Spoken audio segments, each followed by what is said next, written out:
And Ryan Shazier, the leader of this Pittsburgh defense, is not getting up.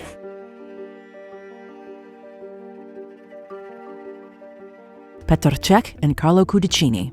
In October 2006, tragedy nearly struck not once but twice when Reading took on Chelsea in the Premier League.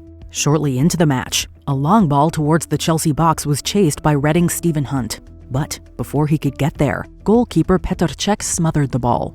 Sailing all the way through, giving the opposite keeper Petr Cech. However, the momentum caused Hunt's knee to thunder against the keeper's head. Cech was taken off and was found to have fractured his skull. He spent the remainder of his career wearing a protective helmet. His replacement, Carlo Cudicini, was accidentally knocked out when defending a corner in the game's final moments. Hanneman with a run. Cudicini did brilliantly to reach that. He's still on the ground and hooked away almost off the line. He was placed in a neck brace and stretched off, leaving defender John Terry to play in goal. Thankfully, Cudicini escaped serious injury. Mick Foley.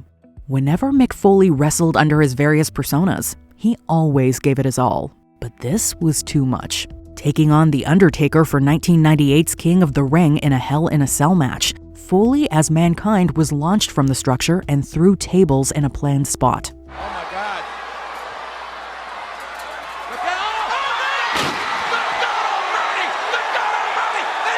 Later, with the two behemoths on top of the cell, Taker chokeslammed Foley on the metal. The panel was meant to dent slightly on impact. Instead, it broke away, causing Foley to fall to the ring below. Taker thought he had ended Foley's life. Instead, he dislocated his shoulder, had a tooth knocked out, and had various other nasty injuries. Yet he still finished the match. That I believe the right foot was just kicking ever so gently to show like, I'm not completely out of this ball game yet. Reggie Brown. The injured player is Reggie Brown, Texas A&M second-year backer of the Lions. In December 1997, the Detroit Lions hosted the New York Jets in the final game of the regular NFL season.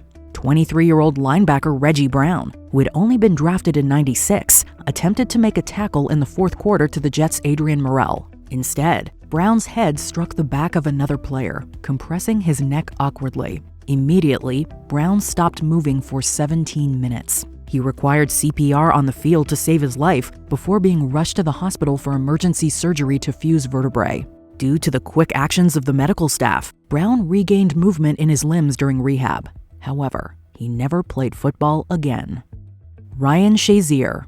20 years after Brown's ordeal, another linebacker had a similar horrifying experience. With the Pittsburgh Steelers taking on the Cincinnati Bengals in December 2017, Ryan Shazier attempted a tackle in the first quarter. However, his head was compressed against the side of Josh Malone. And Ryan Shazier, the leader of this Pittsburgh defense, is not getting up. Straight away, something was wrong. Shazier held his back and attempted to move his limbs. While his arms were okay, his legs were not. He immediately grabbed for his middle of his back, was able to roll over onto his back, but his legs really have not moved from that position since he's been on the ground.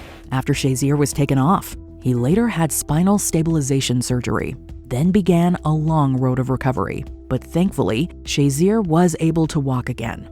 After being out a couple of years due to injury, he announced his retirement from football in September 2020. I'm going to step away from the game for a while and see what else life has to offer. I know football will always be here for me if I need it, but right now I'm excited to explore some new challenges in different paths. Malice at the Palace. Fighting in sports isn't unusual, but when the players take on the fans, that certainly is. Now Artest has jumped over the scorer's table and is trying to get down to the bench. Artest is in the stands.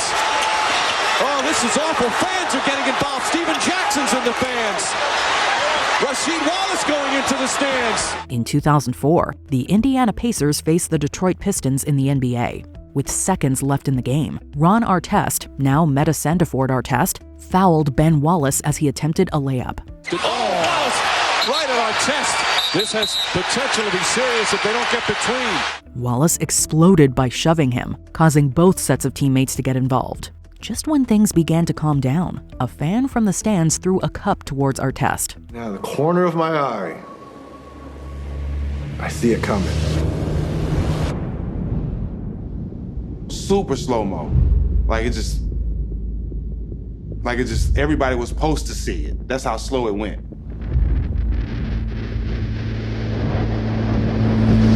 Bam. The small forward ran towards the fan and shoved him. However, Artest had actually attacked an innocent bystander instead of the culprit. This resulted in fans and players to start brawling, forcing the officials to end the match. Afterward, 5 Pacers and 7 fans were criminally charged for their actions. What a disgraceful showing from the Pistons fans here. Fabrice Muamba. In March 2012, Tottenham Hotspur took on Bolton Wanderers in the quarterfinal of the FA Cup. With the score 1-1 in the 41st minute, we almost witnessed a tragedy. Bolton midfielder Fabrice Muamba suddenly collapsed on the pitch as his heart stopped. Medical teams, plus a fan that was a cardiologist, tended to him on the pitch before rushing him to the hospital. And if at first there was some doubt amongst some of the spectators as to the nature and seriousness of the incident, that has now evaporated. Muamba was technically deceased for 78 minutes, until the doctors managed to get his heart going again after 15 shocks. He then had an implantable cardioverter defibrillator, or ICD, inserted. All that has happened over the past 45 minutes or so rendered entirely redundant by what has just occurred inside White Hart Lane. 2 weeks after the incident, Muamba was released from the hospital. However, the 24-year-old retired from football shortly afterwards.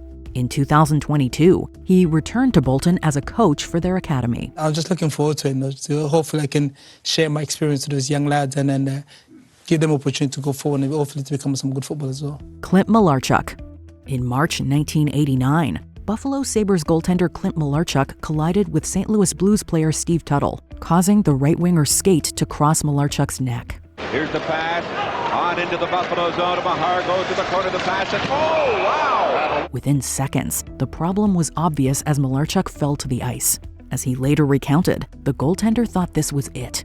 Thankfully, former combat medic turned Sabres trainer Jim Pizzatelli managed to stem the wound until the emergency services arrived. It took 300 stitches to close it, but he pulled through and was back playing within 10 days. I think the longer you wait, the tougher it is mentally anyways, and I'm anxious. However, the incident had evidently left a mark on Malarchuk, as he was later treated for PTSD. That big, brave front that we put on sometimes, it is just that. I mean, I wear a mask playing goal. I think I wore a mask outside the net, too. Monica Seles. In 1993, for the quarterfinals of the Citizen Cup in Germany, the world's #1 female tennis player Monica Seles took on Magdalena Maleva. As the 19-year-old was leading, there was a break in play, allowing the two to briefly rest. Suddenly, Günter Pache approached Seles and stabbed her in the back before being restrained by security. Luckily, the wound wasn't life-threatening, but was still serious. I remember sitting on the bench. I was just like thinking to myself, I should change. I'm giving my opponent a little bit of too much what she liked. And then suddenly I just felt like such a hard pain, like sharp pain in me. It's like, ooh. And then I wanted to touch what's in there and I just saw blood. As such, it was expected to take a few weeks for Seles to heal. However, the trauma from the incident resulted in her taking a 2-year hiatus from tennis. Meanwhile, Pache's reasoning behind his actions was due to his obsession with Seles' rival Steffi Graf. He was charged and only received probation for his attack. Christian Eriksen.